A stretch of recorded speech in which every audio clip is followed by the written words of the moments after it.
One of the reasons we care about redox reactions is that when we have spontaneous redox reactions, and we'll talk in a few slides how we can recognize when a redox reaction is spontaneous, it generates electricity. So actually we do care to find out which reactions are redox, because the spontaneous one will generate electricity. And how can we find out if a reaction is redox or not? How do we find out if one of the compounds has lost electrons, the other compound has gained electrons? Well, we use something called oxidation states. And oxidation states are a bookkeeping system. They're a way to keep track of how many electrons that particular element in that compound is controlling. And we compare that to how many would they be controlling if they were on their own. And that's how we use them. So oxidation state are, sometimes they are real charges. Sometimes there are actually atoms that are ions, and they will have one positive charge or two negative charges. But sometimes they're just a way, no, that atom does not have a positive or a negative charge. What it has is control of a certain number of electrons. And that's what oxidation states keep track of. It keeps track of how many electrons an atom is, a particular element in a compound is controlling, when compared to how many they would control if they were on their own. And we recognize a redox reaction because in a redox reactions, the oxidation states of the atoms involved in that reaction will change.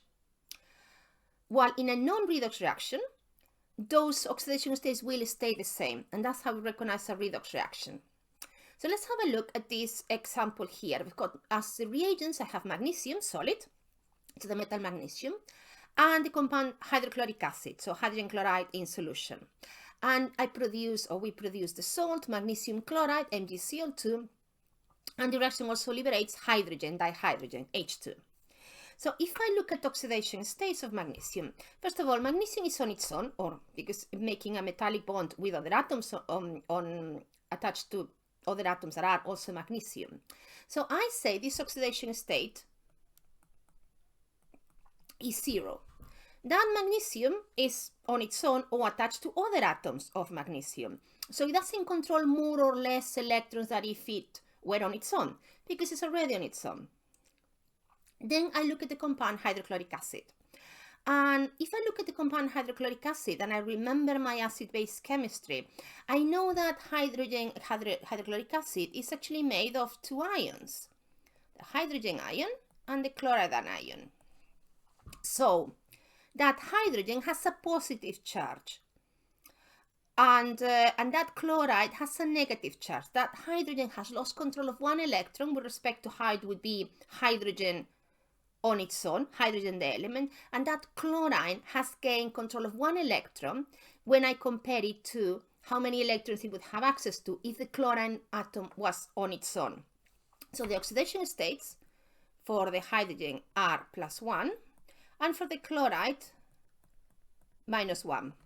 And in this case, oxidation states and the charge of the in this case, the oxidation state has like a real meaning because it's the charge of the ions. It not always be the case. Sometimes you have compounds that are not, many compounds are not ionic, and you are still able to calculate the oxidation states because you're comparing to how many electrons that atom would be controlling if it were on its own. But there are certain cases when you're looking at a compound that is ionic or ionizes in solution, like hydrochloric acid, in which oxidation states have a real equivalent. They are the charge of those ions. And then I look at the compound magnesium chloride. Magnesium chloride is an ionic compound and is made of magnesium 2+ ions and chloride ions. I have two of them, but each of them has one negative charge. So you can even, if you want to, write the two chloride ions. So when I look at the oxidation state of the magnesium, it has two positive charges. It has lost control of two electrons because it's now a magnesium +2 ion. When I compare that to the magnesium if it were on its own, the metal. So the oxidation state is +2. And then I look at the chloride ion, and the chloride ion, well, if I compare it with chlorine, it has gained access to one electron. So I've got two chloride anions, and each of them has gained access to an extra electron that if they were on their own, they would not be controlling. So the oxidation state is -1. You have two chloride anions, but each of them has an oxidation state of -1. And then I look at the hydrogen, and hydrogen, in that molecule, dihydrogen, is attached to another atom of itself. It stands to reason that none of the hydrogens is stronger to control those electrons. It's a neutral compound. None of those two hydrogens is stronger than the other to control the electrons from the bond. So the oxidation state of the hydrogen in this compound H2 is 0. It's not on its own, but it's attached to other atoms like itself. There's atoms of the same element. So none of them controls more electrons than they were. They're more stable, that's where they make a compound, but in terms of controlling the electrons, they haven't gained control of electrons. So then if I compare oxidation states, I spot, hopefully immediately, that magnesium has changed. Magnesium had an oxidation state of 0, and now, as a product, has an oxidation state of 2+. And I've got hydrogen that has an oxidation state of +1, and that in the compound side, in the product side, has an oxidation state of 0. So I say that magnesium has lost 2 electrons. So magnesium has oxidized. Oxidation is a loss of electrons. And the hydrogen has gained, in this case, 1 electron, has gone from +1 to 0.